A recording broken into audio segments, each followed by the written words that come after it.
Driftforce is a pretty simple game to cover. It's a fairly casual, endless racing or flying game. It really depends on what you think of these things as cars or ships. I'm not really sure. Anyway, the game is a bit like Race the Sun, and either way, I've been really enjoying trying to fly fast and collect as much score as possible. However, the issue with Driftforce is that it doesn't help itself out. It fails to explain anything to the player. Yes, I know there's a wall of text on the level select screen. No, I didn't read that the first time I played, because why would I? I'm not really the type of player to read anything. I gotta get in this game quick and figure it out. That said, Driftforce is somewhat difficult to figure out unless you do read the text. The steering is a little weird, and the scoring a bit odd. Not to mention whatever's on that screen that seems like just some typical UI, it's actually pretty important information. So let's start with the driving. It's something you need to get a feel for. I was having a tricky time when I first started, but I investigated the options menu for the controls. That's always the first place I check if a game is confusing me. Anyway, I noticed there are two ways to control the ship: the mouse turns and the keyboard strafes. Well, I jacked up the sensitivity and started using both at the same time. That was the magical combination that gives you plenty of control. Using only one of those would be a nightmare. I wonder if the complaints from other gamers was because they were only using one. They complained that the ship drove like a block of ice, and I could see that if you're only using the mouse. Using them together is a bit weird at first, but it gets easier with practice. It also gives you a lot of control, since if you only need to move a little bit, the keyboard lets you do that. With practice, I was getting a lot better with each run. A side note, there's a limit to how fast the ship can go. It's not bad since the levels get more complicated and contain more obstacles, yet I wonder what it would be like if the game did go faster. I'm certain I could handle it being faster. It would be nice to try. Moving on to scoring, which is another confusing part of Driftforce. There are orbs scattered around each level, and picking them up starts to create a chain. Once you collect 5, the score chain is added to your total score. Why 5? I have no idea. But what you're meant to do is boost between collecting them to raise the multiplier. The orbs are not all at the same point value, something the game forgets to mention. The score tier is yellow to blue, with yellow being the lowest. Now, I'm not going to claim to be an expert here. I'm still trying to figure it all out. There has to be something I'm missing too, because many other players are able to get a higher score. Now, what you might think is that they stayed on the track longer without dying. Yes, some of them did, but not all of them. I'm certain that on a long enough timeline, you could get the top score, but the game gets fast and difficult. It would be tricky to ignore the multiplier and stay alive long enough to get a high score. I believe it comes down to getting that multiplier with boost and learning where all the orbs are.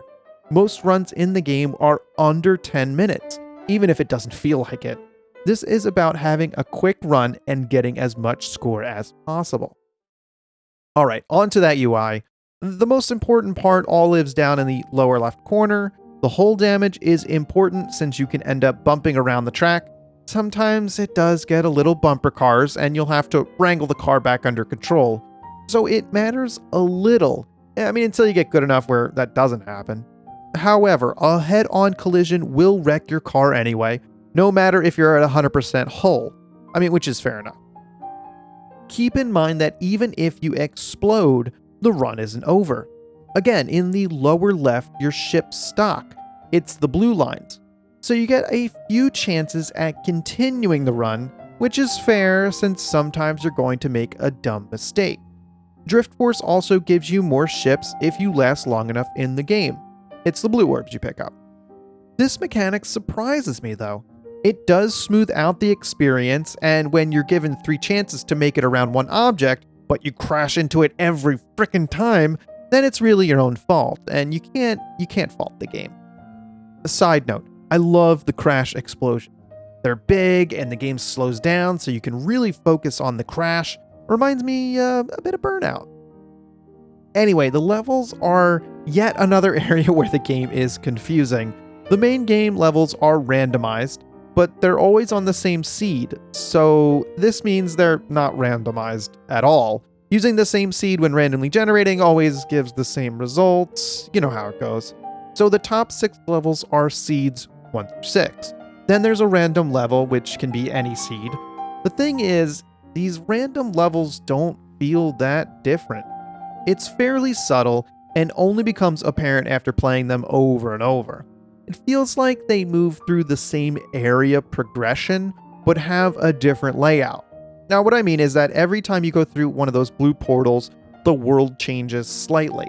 For example, either like inside a new area or maybe it's snow covered. It feels like the order of those is always the same, so the levels kind of end up feeling very similar.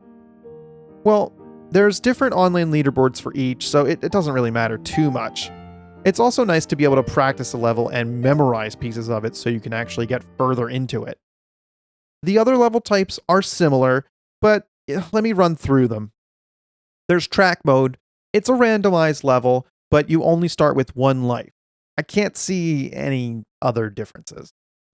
There's block mode, which is a fairly normal mode, but they just put a lot of boxes in the way and they just keep piling on the boxes.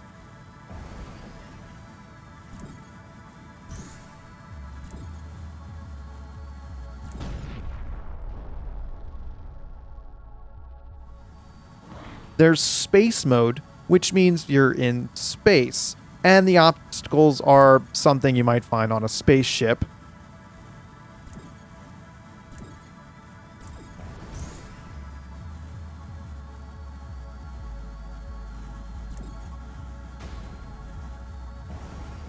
There's narrow mode, which I just can't figure out actually how anyone stays on the damn track. It's so freaking narrow. And maybe I have the sensitivity turned up too much. I just thought of that. I'm going to try that.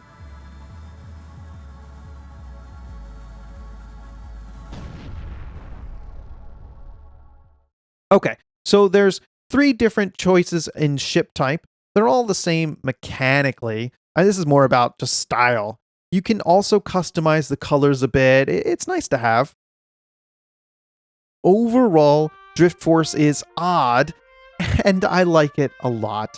I'm all about these simple games that make you go fast. It is confusing to start, but simple enough that you can pick it up quickly. Flying through the tracks puts me in a state of flow that is fun, even if I'm not topping the online leaderboards. Although I really do want the top spot. Hey, thanks for watching. I'm thinking about trying No Man's Sky. I've heard it's really good now. Any thoughts about it?